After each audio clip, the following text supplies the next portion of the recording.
নমস্কাৰ পঞ্চম শ্ৰেণীৰ ছাত্ৰ ছাত্ৰীসকল, তোমালোকক এই ভিডিঅ'লৈ স্বাগতম। আজি তোমালোকৰ দেওবান সংস্কৃতৰ অষ্টম পাঠ দীপাৱলী। এই অষ্টম পাঠ আৰু দীপাৱলীৰ বিষয়ে আলোচনা কৰিম, তোমালোকে মনোযোগ দি শুনিবা। এই পাঠটোৰ পৰিচয় যে এই পাঠটোত ভাৰতৰ অন্যতম প্ৰধান উৎসৱ দীপাৱলীৰ বিষয়ে বৰ্ণনা কৰা হৈছে। যে দীপাৱলী কিয় পালন কৰা হয়, ইয়াৰ আঁৰৰ ৰামায়ণৰ কাহিনী আৰু মানুহে এই দিনটোত কেনেকৈ আনন্দ উল্লাস কৰে সেয়া সুন্দৰকৈ উপস্থাপন কৰা হৈছে। ইয়াত আছে ভাৰতবৰ্ষ প্ৰমাণাম দেশ অস্তি, মানে ভাৰতবৰ্ষ উৎসৱৰ দেশ। অত্ৰ প্ৰতিবৰ্ষম অনেকে উৎসৱাহ মান্যতে, ইয়াত প্ৰতি বছৰে বিভিন্ন উৎসৱ পালন কৰে। তেষু কেশন ৰাষ্ট্ৰীয় উৎসৱা সন্তি কেশন ধাৰ্মিক উৎসৱ সন্তি। তেষু তাৰ ভিতৰত কিছুমানে ৰাষ্ট্ৰীয় উৎসৱ আৰু কিছুমান ধাৰ্মিক উৎসৱ। এষু উৎসৱেষু দীপাৱলী নাম উৎসৱ ভাৰতস্য প্ৰমুখ উৎসৱ অস্তি। ইয়াৰ ভিতৰত দীপাৱলী নামৰ উৎসৱ ভাৰতৰ প্ৰমুখ উৎসৱ হিচাপে আছে। অয়ম উৎসৱ কাৰ্তিক মাসস্য কৃষ্ণ পক্ষস্য অমাৱস্যায়াম তিথৌ মন্যতে। এই উৎসৱ কাতি মাহৰ অমাৱস্যা তিথিৰ দিনা পালন কৰা হয়। তথ্যতে ইয়াত পুৰা অযোধ্যায়া ৰাজা দশৰথ আছিল।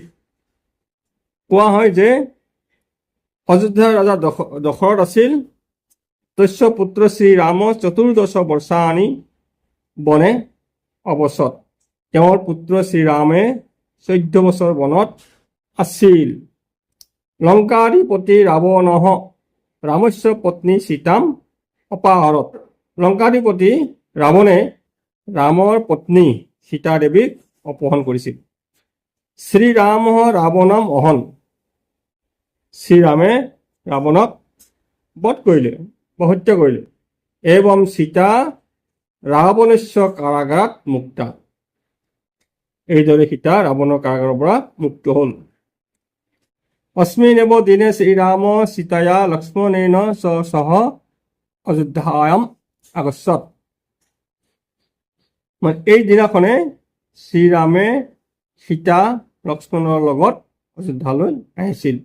তেষাম স্বাগতে অযোধ্যাবাসীন হৰ্ষ প্ৰদৰ্শয়ন তে নিজ গৃহান দীপৈ অলংকৰণস্য সুশোভিতবন্তঃ তস্য উৎসৱস্য স্মৃতৌ জনাঃ অদ্যাপি এনম উৎসৱম মন্যতে।